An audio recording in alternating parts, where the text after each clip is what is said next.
اور اللہ عز و جل کا یہ فرمان ان اوحینا الیک کما اوحینا الی نوح والنبیین من بعدہ، ہم نے بلا شبہ اے محمد صلی اللہ علیہ وآلہ وسلم آپ کی طرف وحی کا نزول اسی طرح کیا ہے جس طرح حضرت نوح علیہ السلام اور ان کے بعد آنے والے تمام نبیوں کی طرف کیا تھا۔ حضور اکرم صلی اللہ علیہ وآلہ وسلم کا ارشاد ہے، تمام اعمال کا دار و مدار نیت پر ہے، اور ہر عمل کا نتیجہ ہر انسان کو اس کی نیت کے مطابق ہی ملے گا۔ بس جس کی ہجرت دولت دنیا حاصل کرنے کے لیے ہو یا کسی عورت سے شادی کی غرض سے ہو، بس اس کی ہجرت انہی چیزوں کے لیے ہوگی جن کے حاصل کرنے کی نیت سے اس نے ہجرت کی۔ صحیح بخاری حدیث نمبر 1۔ حضور اکرم صلی اللہ علیہ وآلہ وسلم نے فرمایا کہ وحی نازل ہوتے وقت کبھی مجھ کو گھنٹی کی سی آواز محسوس ہوتی ہے، اور وحی کی یہ کیفیت مجھ پر بہت شاق گزرتی ہے۔ جب یہ کیفیت ختم ہوتی ہے تو میرے دل و دماغ پر اس فرشتے کے ذریعے نازل شدہ وحی محفوظ ہو جاتی ہے، اور کسی وقت ایسا ہوتا ہے کہ فرشتہ بشکل انسان میرے پاس آتا ہے اور مجھ سے کلام کرتا ہے، بس میں اس کا کہا ہوا یاد رکھ لیتا ہوں۔ صحیح بخاری حدیث نمبر 2۔ حضرت صلی اللہ علیہ وآلہ وسلم پر وحی کا ابتدائی دور اچھے سچے پاکیزہ خوابوں سے شروع ہوا۔ آپ خواب میں جو کچھ دیکھتے وہ صبح کی روشنی کی طرح صحیح اور سچا ثابت ہوتا۔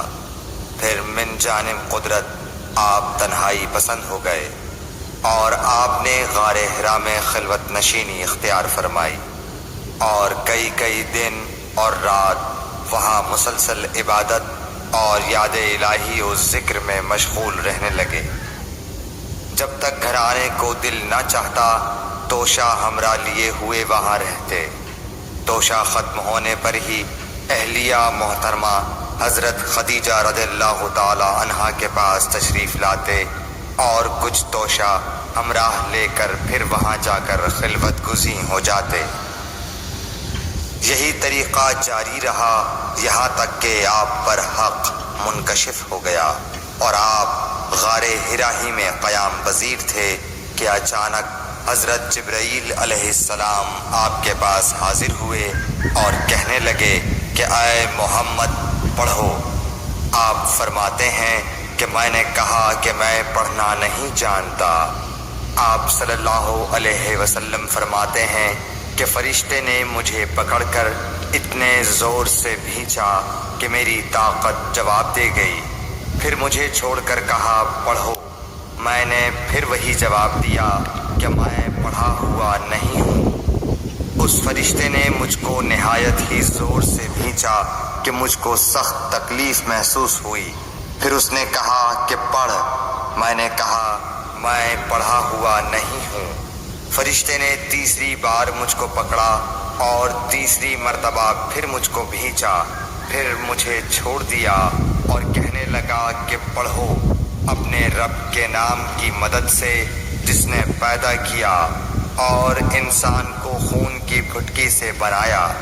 پڑھو اور آپ کا رب بہت ہی مہربانیاں کرنے والا ہے۔ بس یہی آیتیں آپ حضرت جبرائیل علیہ السلام سے سن کر اس حال میں غار حرا سے واپس ہوئے کہ آپ کا دل اس انوکھے واقعے سے کانپ رہا تھا۔ آپ حضرت خدیجہ کے ہاں تشریف لائے اور فرمایا کہ مجھے کمبل اوڑھا دو، مجھے کمبل اوڑھا دو۔ لوگوں نے آپ کو کمبل اوڑھا دیا۔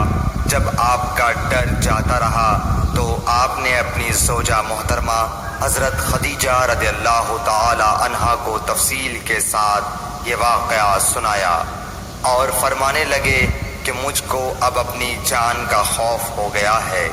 آپ کی اہلیہ محترمہ حضرت خدیجہ رضی اللہ تعالی عنہا نے آپ کی ڈھارس بندھائی اور کہا کہ آپ کا خیال صحیح نہیں ہے، اللہ کی قسم آپ کو اللہ کبھی رسوا نہیں کرے گا، آپ تو اخلاق فاضلہ کے مالک ہیں، آپ تو کنبہ پرور ہیں، بے کسوں کا بوجھ اپنے سر پر رکھتے ہیں، مفلسوں کے لیے آپ کماتے ہیں، مہمان نوازی میں آپ بے مثال ہیں اور مشکل وقت میں آپ امر حق کا ساتھ دیتے ہیں۔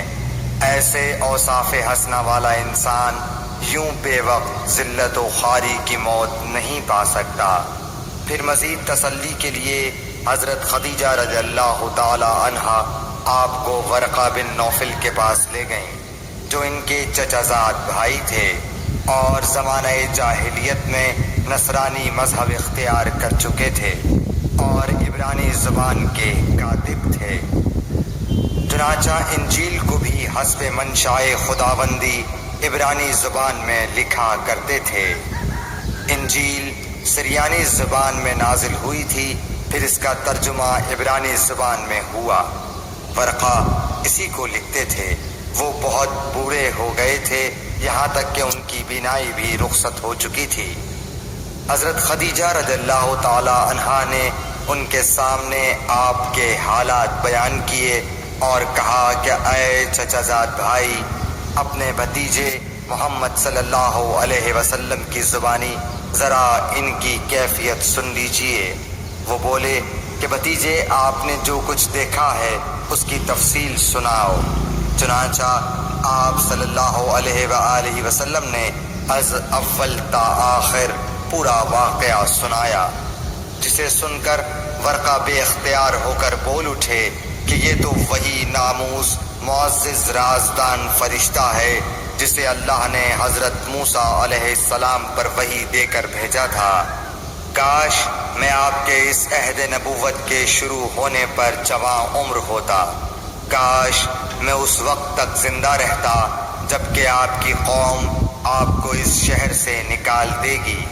رسول کریم صلی اللہ علیہ وآلہ وسلم نے یہ سن کر تعجب سے پوچھا کہ کیا وہ لوگ مجھ کو نکال دیں گے، حالانکہ میں تو ان میں صادق و امین و مقبول ہوں۔ ورقہ بولا، ہاں یہ سب کچھ سچ ہے، مگر جو شخص بھی آپ کی طرح امر حق لے کر آیا لوگ اس کے دشمن ہی ہو گئے ہیں۔ اگر مجھے آپ کی نبوت کا وہ زمانہ مل جائے تو میں آپ کی پوری مدد کروں گا، مگر ورقہ کچھ دنوں کے بعد انتقال کر گئے۔ پھر کچھ عرصے تک وحی کی آمد موقوف رہی۔ صحیح بخاری حدیث نمبر 3۔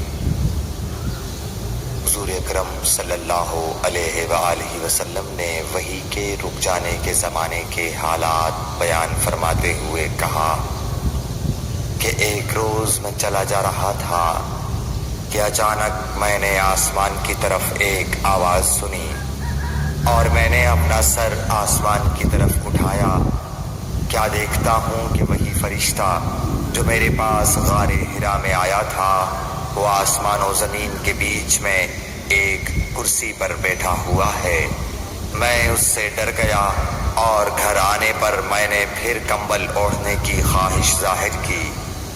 اس وقت اللہ پاک کی طرف سے یہ آیات نازل ہوئیں، اے لحاف اوڑھ کر لیٹنے والے، اٹھ کھڑا ہو اور لوگوں کو عذاب الہی سے ڈرا اور اپنے رب کی بڑائی بیان کر اور اپنے کپڑوں کو پاک صاف رکھ اور گندگی سے دور رہ۔ اس کے بعد وہی تیزی کے ساتھ پے در پے آنے لگی۔ صحیح بخاری حدیث نمبر 4۔ رسول اللہ صلی اللہ علیہ وآلہ وسلم نزول قرآن کے وقت بہت سختی محسوس فرمایا کرتے تھے، اور اس کی علامتوں میں سے ایک یہ تھی کہ یاد کرنے کے لیے آپ اپنے ہونٹوں کو ہلاتے تھے۔ ابن عباس رضی اللہ تعالیٰ عنہ نے کہا، میں اپنے ہونٹوں کو ہلاتا ہوں جس طرح آپ ہلاتے تھے۔ سعید کہتے ہیں میں بھی اپنے ہونٹ ہلاتا ہوں جس طرح ابن عباس رضی اللہ تعالی عنہ کو میں نے ہلاتے دیکھا۔ پھر انہوں نے اپنے ہونٹ ہلائے۔ ابن عباس رضی اللہ تعالی عنہ نے کہا پھر یہ آیت اتری کہ اے محمد قرآن کو جلد جلد یاد کرنے کے لیے اپنی زبان نہ ہلاؤ، اس کا جمع کر دینا اور پڑھا دینا ہمارا ذمہ ہے۔ حضرت ابن عباس رضی اللہ تعالی عنہ کہتے ہیں یعنی قرآن آپ صلی اللہ علیہ وآلہ وسلم کے دل میں جمع دینا اور پڑھا دینا ہمارے ذمہ ہے۔ پھر جب ہم پڑھ چکے تو اس پڑھے ہوئے کی اتباع کرو۔ ابن عباس رضی اللہ تعالی عنہ فرماتے ہیں اس کا مطلب یہ ہے آپ اس کو خاموشی کے ساتھ سنتے رہو، اس کے بعد مطلب سمجھا دینا ہمارے ذمہ ہے۔ پھر یقیناً یہ ہماری ذمہ داری ہے کہ آپ اس کو پڑھو یعنی اس کو محفوظ کر سکو۔ چنانچہ اس کے بعد جب آپ کے پاس حضرت جبرائیل علیہ السلام وحی لے کر آتے تو آپ توجہ سے سنتے، جب وہ چلے جاتے تو رسول اللہ صلی اللہ علیہ وسلم اس وحی کو اس طرح پڑھتے جس طرح حضرت جبرائیل علیہ السلام نے اسے پڑھا تھا۔ صحیح بخاری حدیث نمبر 5۔ رسول اللہ صلی اللہ علیہ وآلہ وسلم سب لوگوں سے زیادہ جواد سخی تھے، اور رمضان میں دوسرے اوقات کے مقابلے میں جب جبرائیل علیہ السلام آپ صلی اللہ علیہ وآلہ وسلم سے ملتے بہت ہی زیادہ جود و کرم فرماتے۔ جبرائیل علیہ السلام رمضان کی ہر رات میں آپ صلی اللہ علیہ وآلہ وسلم سے ملاقات کرتے اور آپ کے ساتھ قرآن کا دورہ کرتے۔ غرض حضرت صلی اللہ علیہ وآلہ وسلم لوگوں کو بھلائی پہنچانے میں بارش لانے والی ہوا سے بھی زیادہ جود و کرم فرمایا کرتے تھے۔